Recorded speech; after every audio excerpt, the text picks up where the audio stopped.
pinturas, não, já conheço as tuas pinturas, sempre fui apaixonado por elas, essa coisa da saturação que vem já presente na cerâmica. E uma vez houve umas histórias que contaste, já tem por aí 10 anos, da sua pintura, que envolvia essa ideia de bastante elementos, bastante gente, bastante formas, cor, e quase que não habita no trabalho, num espaço de silêncio cromático, mas assim, está sempre muita densidade, permanentemente. Sim. Bem, isso é como para quem já teve uma experiência de delírios tremens. Delírios tremens. Que delírio tremens é uma situação que ocorre quando o indivíduo tem um consumo excessivo de álcool. E quando chega na fase de abstenção, quando o organismo começa a repelir o álcool, a pessoa começa a ter crise de identidade. E tendo essa crise de identidade, no primeiro, segundo dia, porque ele perde o sono, tem falta de água, a consequência é ele começar a ouvir vozes. E essas vozes não cessam. E são muitas, quer dizer.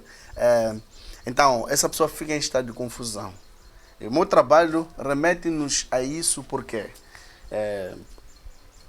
tipo, há quanto tempo o mundo existe?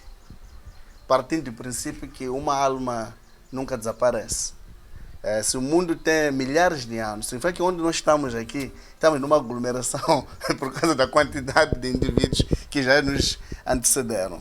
Portanto, esta coisa da multidão, talvez seja mais por uma questão de uma experiência particular. Cresci sem muito amparo, sem muita gente, só um pouco mais tarde, quando fui ao internato, e comecei a sentir-me mais com alguém. Mas vivi mais tempo estando ali longe, por exemplo, na rua, sem ninguém estar a proteger ou você com medo. Então sempre tive uma ideia de ter alguém ou mais pessoas para estarem comigo. E essa ligação veio mais na aprendizagem. No início eu fui muito influenciado, no início, na Escola Nacional de Artes Visuais. Já tinha um pequeno interlúdio, mas da obra de Miguel Ângelo, principalmente as pinturas da Capela Sistina, com a obra como O Juízo Final, não é? E que tem essa coisa toda da aglomeração, os seus desenhos. E mais tarde, quem consegue sintetizar aquela ideia de juízo final foi o Peter Paul Rubens, não é? Então, aquele tipo de trabalho me cativou. Não na ideia de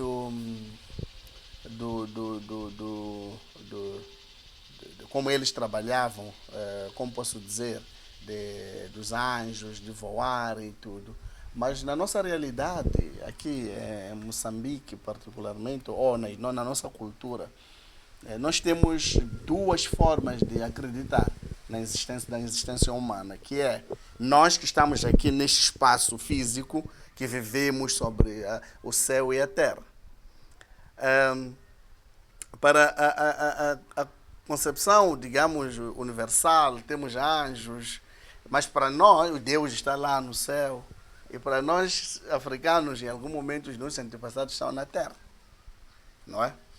Então, estão na terra, mas as pessoas, quando nós dormimos, aqueles supostos feiticeiros voam.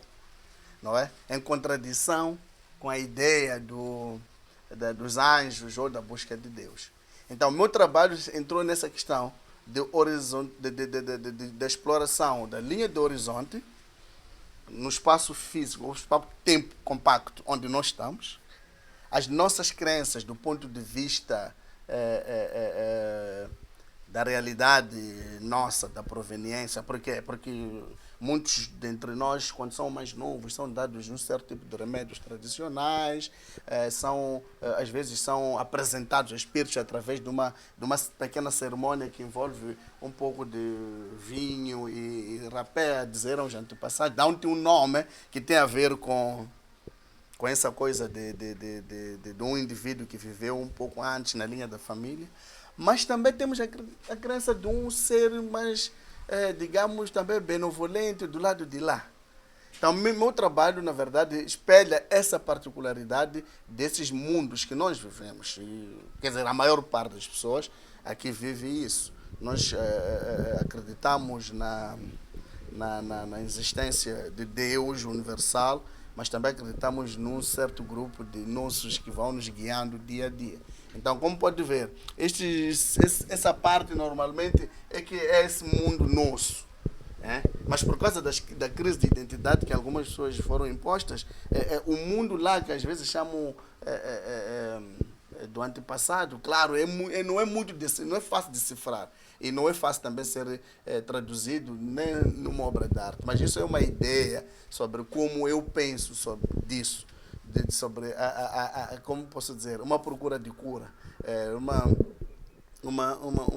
um estado constante de procura do bem-estar, de estar com pessoas, de poder ficar feliz. Então, e na pintura, de uma forma inconsciente, sempre aparece. Mas isso surge por quê? Porque durante muito tempo não sabia o que devia fazer. Tive as técnicas, depois temos a nossa gênese, temos os grandes mestres nossos, mas como é que tínhamos que ter uma particularidade?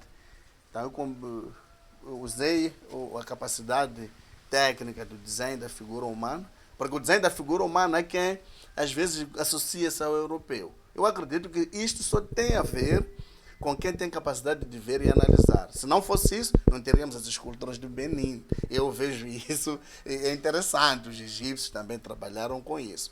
Então, eu acredito que os grupos, de uma forma particular, sociais em África, decidiram que podiam traduzir a coisa daquela forma como já vimos com a cerâmica. Por quê? Porque é a maneira como eles traduzem esse teu antepassado. Há uma fortaleza dele, que não pode ser normal.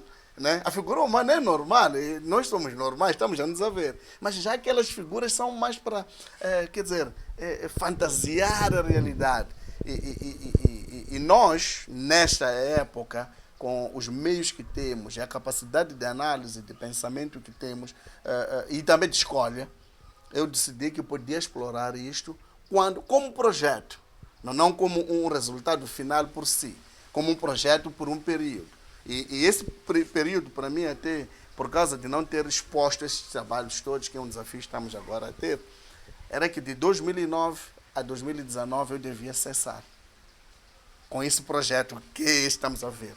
E de 2019 para cá, a minha ideia é já começar a associar a linha gráfica da minha escultura cerâmica, o desenho e a pintura. É essa a minha ideia que por exemplo, provavelmente havemos de ver na minha imigração. Mas sempre eu regresso a olhar para fazer bem. Porque... Tu acreditas que as coisas podem mudar com um tempo determinado? Tem uma data para mudar a maneira de ser, de pensar, de agir? Não acredito nisso, mas só crio balizas, não é? Essas balizas, esses limites me dão um pouco mais de chance para trabalhar dentro deste meu projeto. É sempre aberto para outras iniciativas, mas com uma forma, como falávamos, uma forma do meu manifesto particular. Tipo, do período X, aquele período, trabalhei dessa forma, que eu preciso de fazer um paper, eu fazer uma espécie de meu relatório, trabalhando nisso, porque é uma pesquisa, com minhas notas, e tipo, o que eu explorei, qual o tipo de grupo de focal. Porque se formos a ver aqui, é uma coisa que não foge. Eu aqui trato da cerimônia, por exemplo, do curandeirismo, neste trabalho. Trato sobre isso neste trabalho. E o curandeirismo tem uma ligação enorme sobre bens de prestígio. É preciso que se saiba. O curandeirismo, a invocação dos espíritos. Os espíritos são soberbos. Sempre querem boas coisas. Ou querem uma boa mulher, ou porque querem o lobolo, porque eles sempre estão lá. Eu trato disso, mas já dessa nossa forma, não efetivamente na busca já do metafórica, como posso dizer, da máscara, não é? De ocultar. Aqui tento trazer essas coisas. Mas também há uma ligação enorme sobre o que nós vivemos. A gente, na televisão, a maneira como a nossa sociedade dá influência, a universalidade da maneira de vestir, como nós temos agora. Eu exploro a questão da moda, nesse trabalho, né? Porque é o que nós vivemos neste momento. É uma realidade. Não é efetivamente a ideia de traduzir isso, mas é o que quando vou ver televisão, né? Estou a ver isso. Então eu tento trazer isso no meu trabalho, não é? Mas sem descurar, não é? Da cor, que sempre é essa da terra, da textura, não é? Que é essa ligação que como ceramista sempre está lá, essa cor. Mas essa cor, se formos a ver bem sobre a nossa pintura, voltamos para mesmo um pouco o Manqueu, o Sansão Coça, próprio Malangatana, Gumatzi, não é? São cores que eles também sempre usam. E não, muitas das vezes tentei, como aqui, trabalhar com essas cores frias, mas sempre há uma coisa que remete-me sempre nessas cores que nós temos, acho que da própria terra. E isso já não é uma questão de decisão individual. Quando nós começamos a trabalhar mecanicamente, automaticamente, as coisas só acontecem. Já não é a mesma coisa como metódica, tipo, é assim que eu não posso fazer porque não quero. É tipo, imigro, não é? Exorcizo e já estou lá. Quer dizer, numa coisa tipo, em transe. Sim, acontece várias vezes isso, que já não tenho controle dessas coisas, principalmente no uso da cor. Os motivos são da minha autoria, quer dizer, são voluntários, mas algumas coisas como a cor, textura e a organização surge como uma forma de transe, e não sei a organização dos elementos, como é que devem serem colocados. Portanto, não existe uma data, mas é possível quer dizer, como ponte, ir para uma outra forma, mas sem descurar em nenhum momento de valores centrais que exploro, que é a questão da textura, da cor, não é? A paleta é a mesma, mas os motivos dependem do estado do espírito. Por quê? Porque mesmo estando a trabalhar com essa temática que estava a referir, às vezes estou a me aventurar com essa questão do horizonte. Eu trabalhei com Zandamela, mestre falecido Samuel Alfredo Zandamela, e tínhamos uma forma de trabalhar juntos. E a colocação, ele tinha uma grande inspiração de Turner, Joseph Mallor de William Turner, o uso da textura. Mas, curiosamente, trabalhei com Vitor Souza. Então, essas coisas todas sempre aparecem. É possível que aparece transe. Por quê? Porque quem entende, quem conhece o Vitor, vai encontrar muita cor dele. Não vai encontrar, talvez, os motivos. Pode-se encontrar no desenho. Mas se encontrar, quem conhece o Zandamela pode vir encontrar uma textura que lembra o Zandamela, mas não efetivamente o Zandamela. Porque são essas influências que eu tenho. Tal como quando estamos a trabalhar com a cerâmica, vamos encontrar esse destino de uma forma inexplicável. Por quê? Dividimos os mesmos ateliês. Tens aí várias referências, não é? Uhum.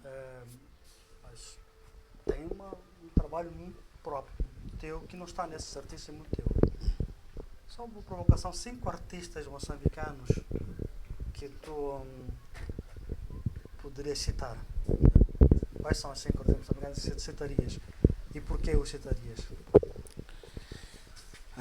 5 artistas 5 moçambicanos.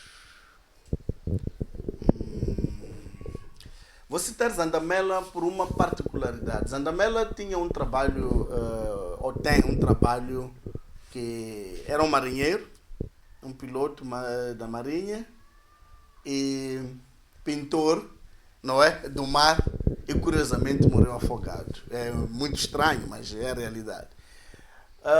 Mas nos contatos que nós tivemos e na busca, entendi que ele não estava amarrado a isso. Zandamela tinha uma forma de trabalhar, mas era um artista universal, da percepção da coisa, do conhecimento. E foi uma grande motivação para mim e tanto um grupo de colegas meus na Escola de Artes Visuais, sobre pegarmos um projeto quando ele descobriu que nós estávamos a trabalhar com esse tipo de figuras, como estou aqui. Ele levou isso como seu projeto e começou a nos oferecer o ateliê. E abriu a questão do termos que investigar. Nas artes visuais nós trabalhávamos, tinha investigação, mas ele motivou-nos nessa ideia. E uma coisa curiosa, é que quando tínhamos que ir aos workshops, perguntávamos, vamos manter a nossa linha de produção do ateliê? Pois usava uma coisa muito interessante. Se eu chegava, quer dizer, tipo, fique livre. Então ele abriu isso. Mas também foi um artista que teve uma dimensão diferente do nosso... Há uma forma nossa moçambicana de logo... é de Moçambique, para quem conhece, mas ele trouxe alguma coisa nesse sentido, na textura, nos títulos. Eu lembro-me de um título particular lá, sobre o tempo, meu tempo. Ele tinha essa coisa. Então isso também fez com que pudéssemos ajudar. Vitor Souza, para mim, é curioso, porque mais tarde comecei a ter uma amizade com ele. Mas a primeira vez que eu vou ao Museu Nacional de Arte, acho que foi em 1994. E a obra que me cativou foi Vai Nascer o Filho do Feiticeiro.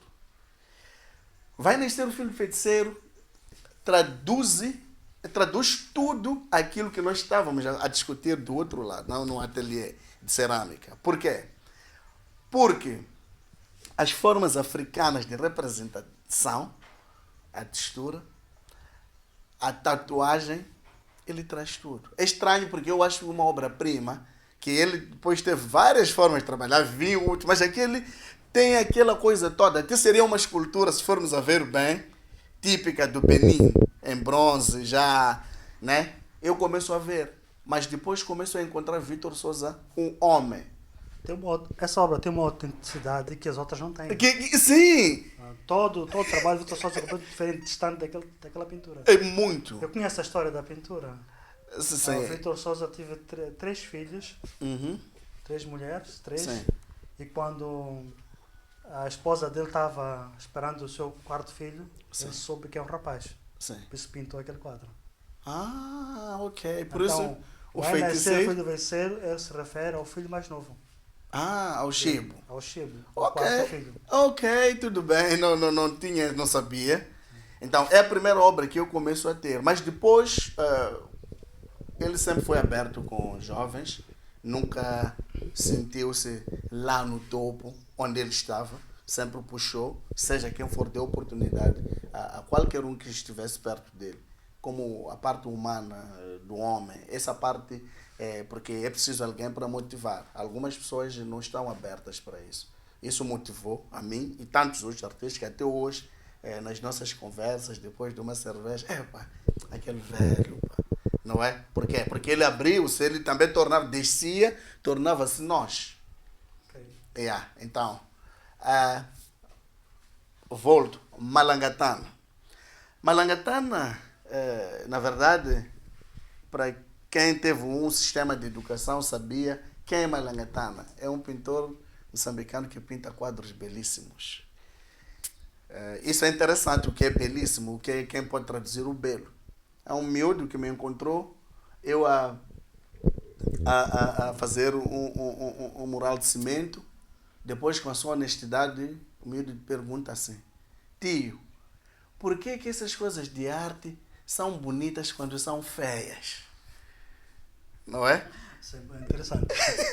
São bonitas porque são feias. Isso sim, a pergunta dele. E eu nunca tinha entendido isso, mas depois eu descobri. Eu também no início achava que era feio. Mais tarde, quando comecei a investigar e a entender a arte no geral, percebi que, de fato, Malangatana tinha essa coisa de estar a seguir certos códigos sobre a identidade, não somente moçambicana, mas aglomerar as coisas, juntar as coisas e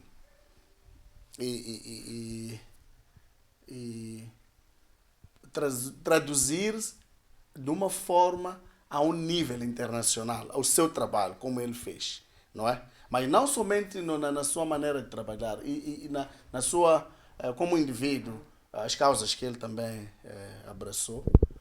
É curioso, mas é verdade. Eu conheci pessoalmente Malangatana em 1994, mas eu vivia ainda na rua e ele estava na Associação dos Amigos da Criança e abriu espaço para nós irmos desenhar na Associação das Crianças. Então começamos a encontrar a ele. Eu não estava desenhando essas coisas, desenhava coisas como cowboys, coisas de Lucky Luke. E que 4 anos depois, o 5, viajava com ele. Quer dizer, ele abraçava essas coisas. É verdade que as pessoas têm sua maneira de perceber sobre como é que ele foi, mas eu tive oportunidade de estar com ele algumas vezes e trabalhou com muita coisa. Quem conhece a biografia dele há de saber quais são as causas que ele abraçou. E dois, se lembrarmos-nos, em 2007, ele já estava doente na altura. Houveram cheias e o BCI organizou uma exposição beneficente que a primeira-dama, na altura, Maria da Luz, organizou juntamente com eles.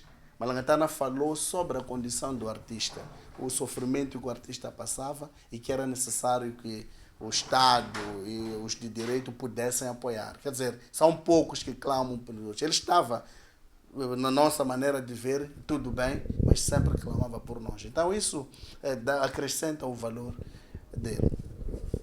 O quarto é o mestre Chisano, Alberto Mabungulano Chisano.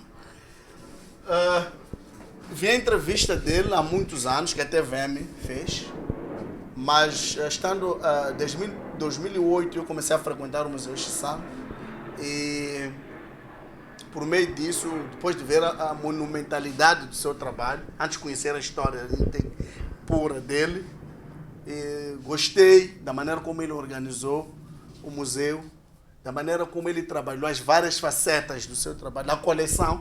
É interessante, o artista também, né, a sensibilidade que ele tinha em colecionar as obras dos outros artistas.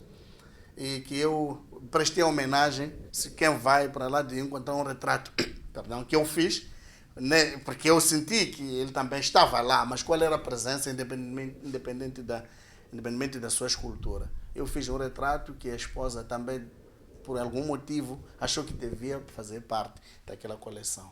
Mas digo isso porque a maneira como ele apresentou o seu trabalho, que não nega-se, vai-se ao encontro dessa cultura nossa, ele juntamente com os seus contemporâneos, a identidade moçambicana, e dois, também como ele apresentou o nosso trabalho internacionalmente. Aqui tudo bem, mas como ele impôs a sua presença para ser esse embandeiro que nós temos. Não é? É preciso que se reconheça, não só por causa da história, porque é preciso ver o que ele também guardou para ele. Uma coisa é que estávamos a conversar, os colecionadores, não é?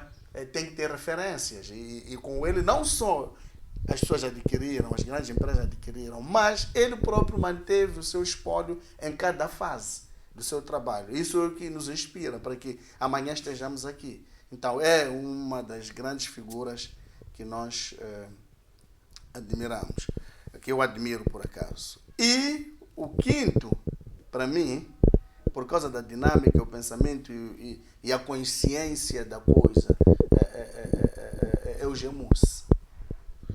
Porque minhas histórias têm muitas coisas que alguém não vê, mas eu tenho uma memória grande. Eu só comecei a ver Gemus em 1993. Ele andava com o professor Bento, mas eu não estava nas artes. Eu estava em frente da Foto Lusitano, lá de Milano, e vendia cigarros. Eles andavam dali. Eu lembro-me dele. Eu tinha ver uma pessoa de cabelo que era o Bento. Mas depois de um tempo vou para lá e nós começamos a ver a maneira como ele trabalhava. Estamos a falar da maneira como ele trata a figura, a pintura, mas sem descurar da sua realidade. Ele é de Quelimane, trabalha com a bicicleta. E depois de eu ir a Quelimane, em 2010, com a experiência da bicicleta, eu começo a ver o trabalho dele e não entendi que ele estava a tratar este assunto de forma séria. Pensei que fosse uma coisa porque está a fazer. E depois, não há muito tempo, fui descobrir catálogos que estou a guardar já de 20 e tal anos, que ele trabalhava com isso. Então, e também a maneira como ele sobreviveu os tempos, não é? Hoje, o que ele é, e também nessa coisa do ensino, portanto, porque ele também engajou-se muito anos e anos e hoje está um pouco mais independente a desenvolver seus projetos, mas ele vai convidando, porque a plataforma que ele seguiu agora convida todos para que estejam lá a trabalhar. É verdade que eu ouvia a esposa, mas nós sabemos, né, como se diz, não existe uma... Por detrás deste há sempre aquele. E eu acredito que nos bastidores ele vai fazendo o seu trabalho. Já colaborou comigo em alguns trabalhos que me deu independência de poder desenvolver isso, colaborou com tantos outros, e há muita gente que vê a ele também como uma das referências que acreditar, porque estamos a falar de pessoas que nos ajudam a acreditar por que trabalhamos nisto, não é? Porque a arte muitas das vezes é marginal, e sendo marginal, quais são as referências que podemos dizer aquelas pessoas sem consciência sobre a arte, não é? Como também geradora de rendimento. Eu sei que podemos pensar de forma intelectual, mas somos pessoas. Então podemos encontrar o Gemusse como um dos exemplos de que a arte pode gerar rendimento a partir do momento em que tu estás consciente e sem perder também a sua essência como trabalho, como intelectual, como produtivo de investigação, não é? Eu digo isso porque não é a primeira vez ele a desenvolver aquela iniciativa. Já havia feito há muitos anos e agora, quer dizer, todos nós já estamos a ver. E passa a ser, o espaço que eles estão a organizar passa a ser um espaço de prestígio. A pessoa quando vai para lá, pois ali. Pois eles já, vejamos, já foram, por exemplo, estão a participar nas feiras internacionais. Não é? Estamos a falar como singulares, não estou a buscar, por exemplo, como uma organização. Então, isso nos faz acreditar que é possível continuarmos a desenvolver as atividades, não só como produtores, como artistas, mas também como indivíduos que podem trazer um valor acrescentado dentro dessas coisas. Muito bem, Sanana, eu gostei muito das suas referências. Muitos desses artistas são os nossos clássicos, né? Nossas referências. E todos eles, de alguma maneira, ligam-te, né? Sim, olhando claro. aqui para esta pauta de cores, o Zandamela liga-te perfeitamente. Olhando aqui para a saturação, o Malangatana liga-te perfeitamente. A falta de saturação, excesso de elementos, busca pela identidade local, tudo mais. Olhando para a espiritualidade, está aqui o Chissano, né? Olhando para a essência e aquilo que é seres, e continuar a ser aquilo que és como um indivíduo, sem perder aquilo a humildade de onde tu vieste. Tens aqui o Vitor Sousa e tens também o Gemusse, né? Então, descreveste perfeitamente esses cinco artistas que... Eu até eu diria o seguinte: a maior influência que um artista pode ter no nosso trabalho não é aquela influência plástica, que a gente pode encontrar ali ligações diretas. É aquilo que nos influencia na nossa forma de ser, de pensar, de agir acima de tudo, que nos faz crescer e nos empurra para desafios novos, não é? É isso. Aqui teríamos muita coisa para poder conversar, Sanana. Claro. Temos aqui mais um universo de trabalhos de pintura, que disseste que muitos delas já têm dupla, têm séries, são séries que abrem, digamos assim, melhores possibilidades.